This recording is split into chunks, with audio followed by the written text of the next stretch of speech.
Alright guys, it's a pretty simple way you can perform a squat using the power strengths kettlebell squat. Now, some people would use, or some trainers would use, an overhead squat as a tool for assessing range of movement. We can actually use the hip belt squat to do that as well. I quite like using this for some clients who find it very, very hard to maintain an upright torso or maintain stability of the spine when they are squatting.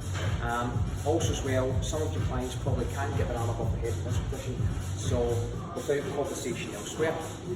Setting this up allows us to find an arm position that they feel comfortable with when they're performing the squat.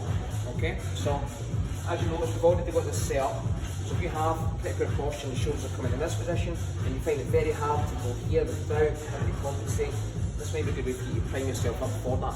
So you can set these up to whatever position you feel very comfortable with. Obviously pick your squat stance position.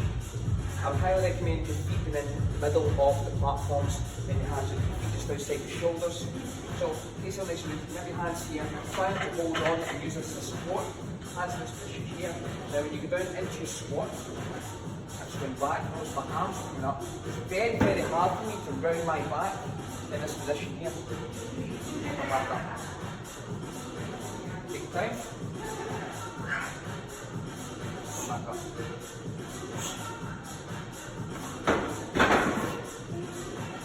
Now, obviously when you get more comfortable with that, you can start to adjust the handles to suit. So that's a quick, easy way for you guys to work on your squat patterns and to work on maintaining a nice length and torso here at JP's Gym.